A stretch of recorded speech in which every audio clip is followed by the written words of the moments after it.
Salam dalam kasih Tuhan, saudara-saudariku. Saat seseorang dibaptiskan, maka gereja akan memberikan sebuah Alkitab menjadi simbol pegangan hidup yang paling mendasar di dalam kehidupan seseorang, yaitu kitab suci. Namun, ketika yang dibaptiskan adalah anak-anak, maka biasanya Alkitab edisi anak-anak atau Alkitab bergambar atau buku-buku cerita Alkitablah yang akan diberikan.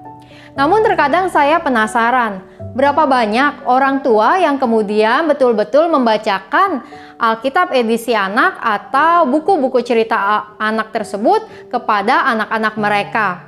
Oke lah, kalau anak-anaknya masih bayi tentu belum bisa.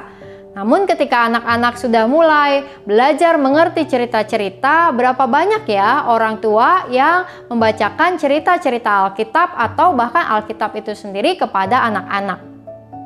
Di dalam Alkitab, Mazmur 78 ayat kedua sampai ayatnya yang keempat mengatakan, "Aku mau membuka mulut mengatakan amsal, aku mau mengucapkan teka-teki dari zaman purbakala, yang telah kami dengar dan kami ketahui dan yang diceritakan kepada kami oleh nenek moyang kami. Kami tidak hendak sembunyikan kepada anak-anak mereka, tetapi kami akan ceritakan kepada angkatan yang kemudian. Puji-pujian kepada Tuhan dan kekuatannya, dan perbuatan-perbuatan ajaib yang telah dilakukannya."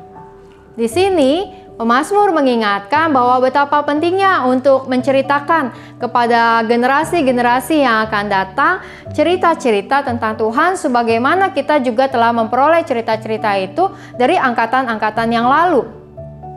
Saya hendak bernostalgia dengan dua buah buku. Ketika saya kecil, maka ada dua buah buku yang mempengaruhi masa kecil saya, yaitu buku-buku tentang kisah-kisah Alkitab. Yang pertama adalah terbitan Kalam Hidup, yaitu cerita-cerita Alkitab bergambar. Di dalam buku ini ada cerita-cerita tentang Perjanjian Lama dan cerita-cerita Perjanjian Baru yang disajikan dengan tulisan yang sederhana dan gambar yang menarik.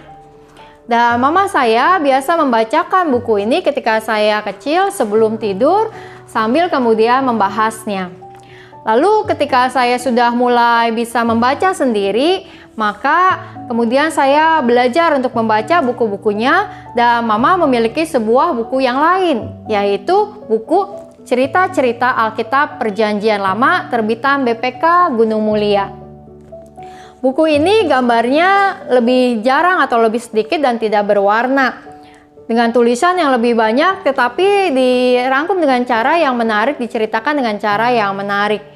Dan kemudian ketika saya mulai bisa membaca sendiri dengan lancar, maka saya mencoba menghabiskan buku ini dari awal sampai akhir dan memperoleh banyak cerita-cerita Alkitab. Membaca buku-buku cerita Alkitab tentu akan menolong kita memiliki penghayatan-penghayatan bahwa sebagaimana Tuhan hadir di dalam kehidupan tokoh-tokohnya, maka juga Tuhan hadir dalam kehidupan kita pada masa kini. Karena itu, mari di dalam keluarga kita, dalam rumah tangga kita, kita bersama-sama juga memiliki sebuah kebiasaan yang baik, yaitu membaca cerita-cerita Alkitab bersama dengan keluarga. Khususnya ketika kita tinggal bersama-sama dengan anak-anak atau cucu-cucu kita. Maka mereka adalah generasi-generasi yang Tuhan percayakan kepada kita untuk diperkenalkan tentang Tuhan. Salah satu cara memperkenalkannya adalah dengan mengajak mereka bersama-sama membaca buku-buku cerita Alkitab atau bahkan membaca Alkitab itu sendiri di dalam kehidupan mereka setiap hari.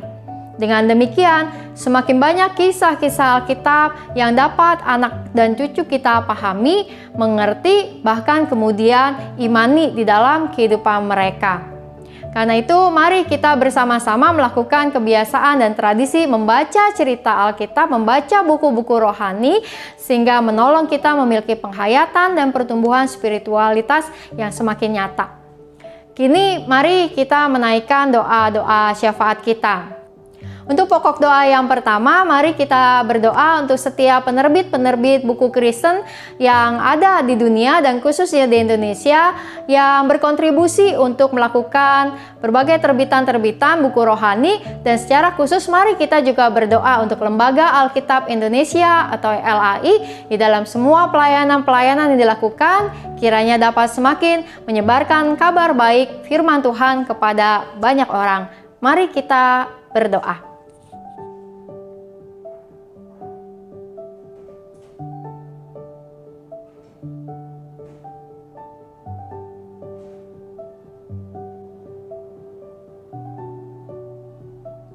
Untuk pokok doa yang kedua, mari kita berdoa untuk pendidikan iman setiap anak-anak, cucu, keponakan, dan generasi-generasi muda yang akan datang, agar mereka dapat terus bertumbuh dan mengerti tentang Tuhan. Dan mari kita juga berdoa untuk guru-guru sekolah minggu yang ada di gereja kita, bahkan yang ada di berbagai gereja, serta semakin banyak orang yang kiranya terpanggil untuk menjadi guru-guru sekolah minggu dan menolong setiap anak-anak bertumbuh dalam iman mereka. Mari kita berdoa.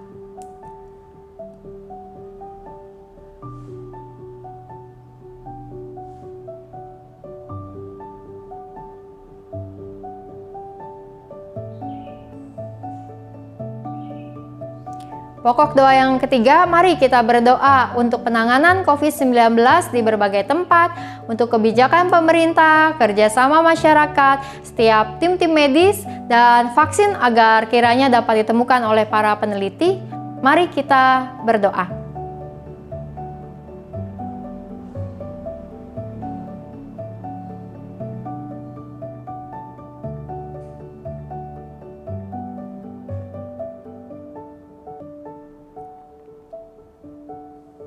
Mari kita menaikkan doa tutup kita berdoa. Allah yang Maha Kasih, ada banyak kisah-kisah di dalam Alkitab yang menjadi kesaksian iman orang-orang percaya pada masa lalu. Namun biarlah kami percaya bahwa bukan hanya cerita-cerita tersebut tertuang dalam Alkitab, namun dalam kehidupan kami pada masa kini, kami juga mengalami pengalaman-pengalaman iman bersama dengan Tuhan. Dalam semua hal yang kami jalani terasa mudah maupun sulit, ketika kami sehat maupun saat kami sakit, saat kami merasakan ada banyak hal yang berjalan dengan baik, maupun saat kami mengalami tantangan dan kesulitan. Tuhan, biarlah kiranya kisah-kisah Alkitab dapat kami hidupi dalam kehidupan kami sehari-hari, dan kami memperoleh kekuatan iman di dalam kehidupan ini. Kami berdoa, ya Tuhan, biarlah dimanapun kiranya firman Tuhan disebarkan, maka firman Tuhan itu dapat terus menyentuh setiap hati orang-orang yang membaca, orang-orang yang mendengar, orang-orang yang merenungkannya, dan membuat semakin banyak orang yang berjumpa dengan Tuhan dalam kehidupan mereka. Kami berdoa, ya Tuhan, untuk setiap kehidupan kami, di tengah-tengah pergumulan kami dengan kondisi kesehatan kami, dengan juga pengalaman kami yang terasa sulit dalam pekerjaan kami, di dalam tantangan studi kami, di dalam berbagai tantangan kami, tengah-tengah kehidupan bersama keluarga, di dalam kesendirian kami, di dalam rasa duka kami. Tuhan, ada banyak pengalaman hidup yang kami jalani. Dan di dalam semua pengalaman hidup itu, biarlah kami membuat kisah-kisah yang juga menjadi kisah-kisah bersama dengan Tuhan. Besertalah Tuhan dengan kami di malam hari ini, juga di dalam hari-hari kami ke depan. Hanya dalam nama Tuhan Yesus kami berdoa. Amin. Selamat malam dan Tuhan memberkati.